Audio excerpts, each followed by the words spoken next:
flood, that big tree fell and took out the power lines, and Haywood Electric came in here within 45 minutes of me calling them, and they were here cutting and getting stuff back up, and then within about 3 hours they were gone. It was all back together, and we had power for 8 hours. Rained all night. I mean, heavy rain. Heavy rain. And I've got some videos of the creek before the bridge washed out. Mm-hmm.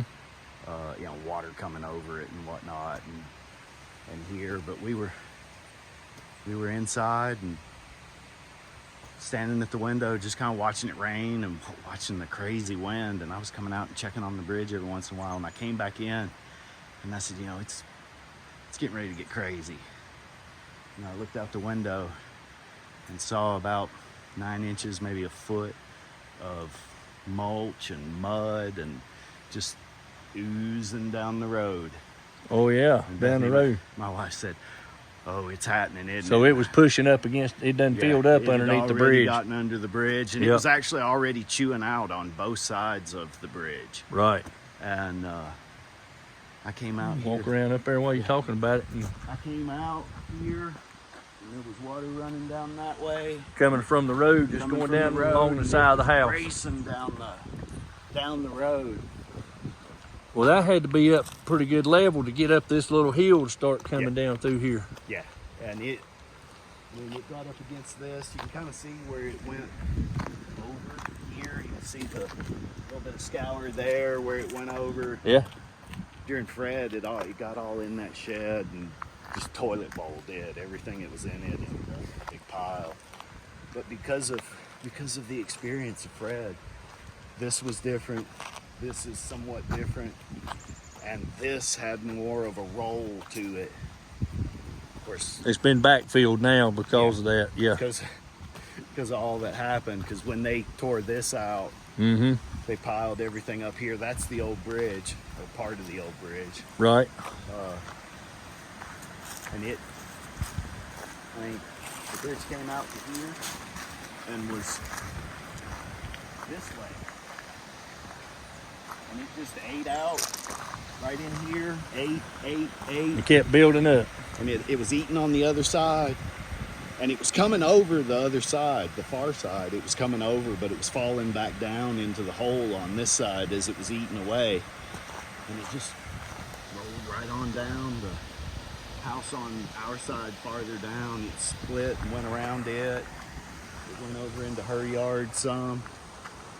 Went on beyond their driveway and back down into the creek. Mm-hmm. And as soon as this collapsed, water stopped going down the road. Started going down through there then. Started going back down through the gorge, back through the creek again. And maybe an hour later, I went down. We've got a pump house.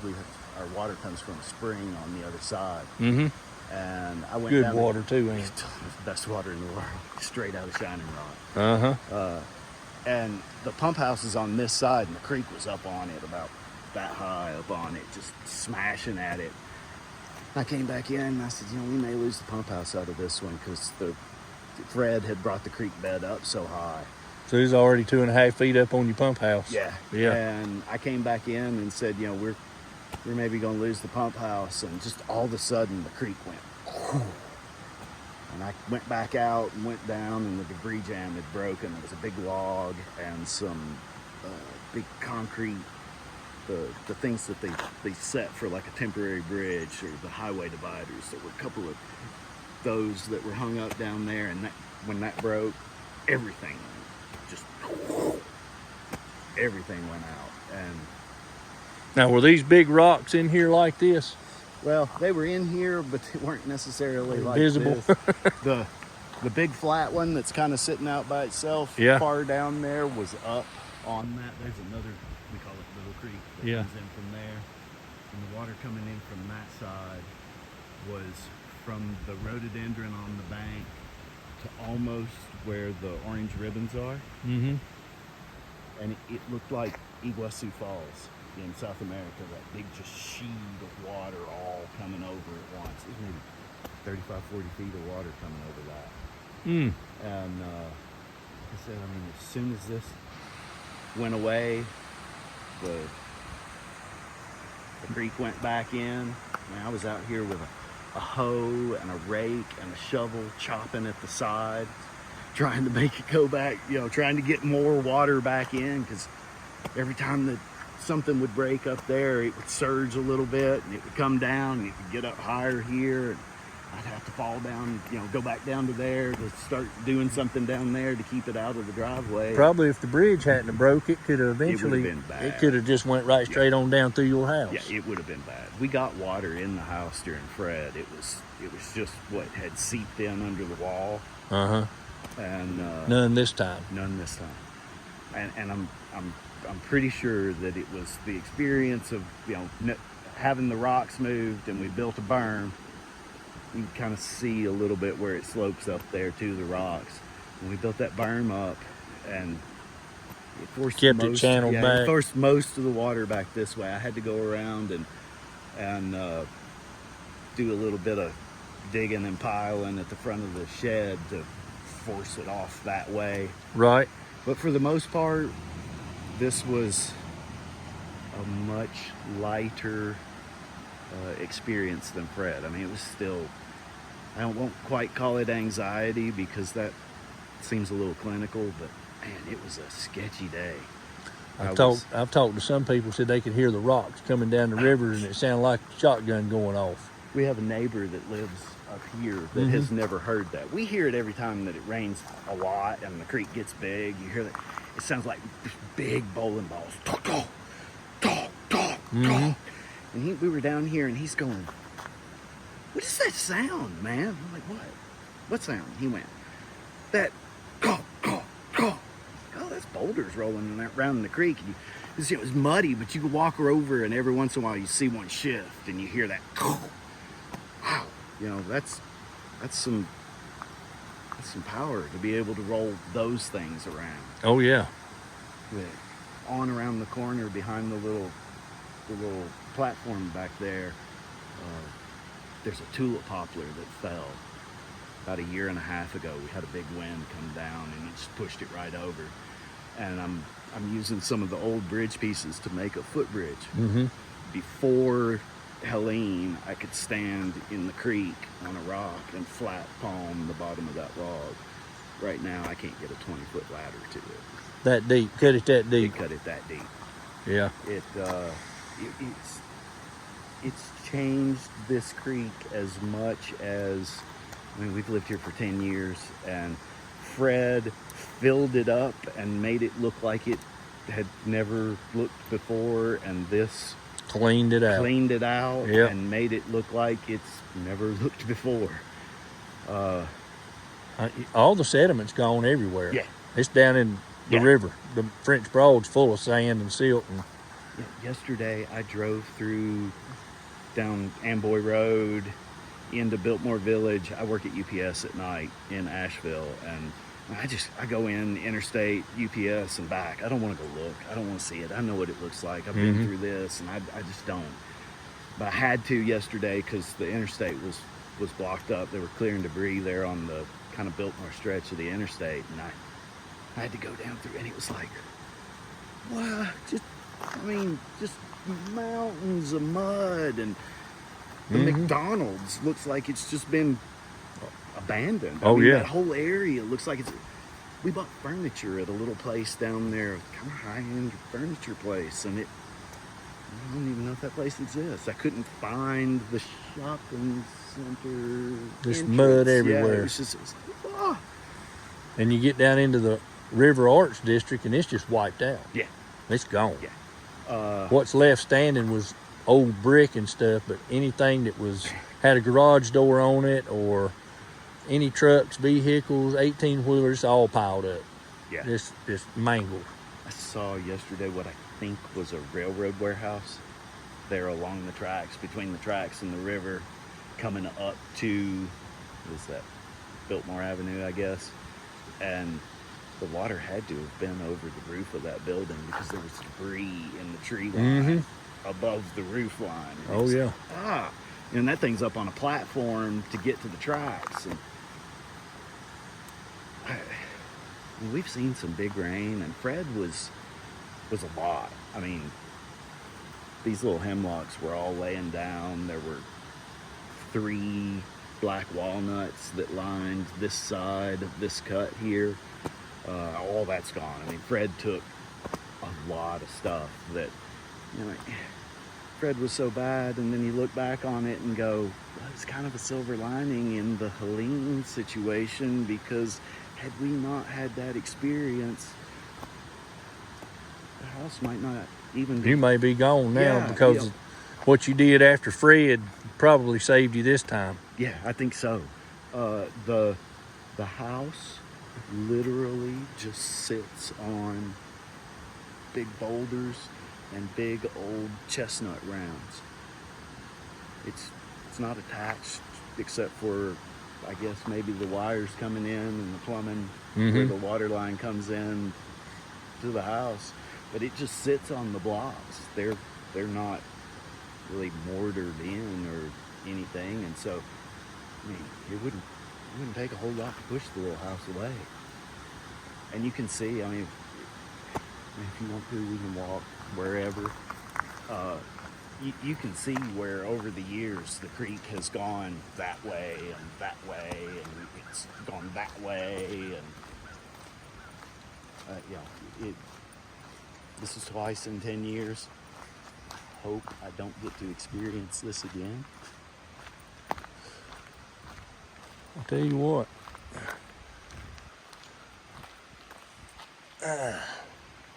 Looks like they're doing some more up in the air, don't it? Yeah. I think they do that a lot now. I think so too. It seems that the rain can't make it over the mountains unless it makes it in a large quantity. Walk down the side there.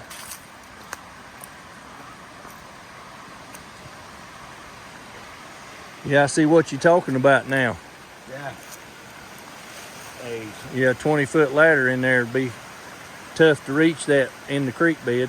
Yeah, and I was standing on a rock, palming with both hands. And about 4 days before Helene, I was standing right down in there and took pictures of the goldenrod and asters that were this tall that had just filled this. This was all yellow and blue. And then it was rock. It was so sedimenty, silty from Fred that it...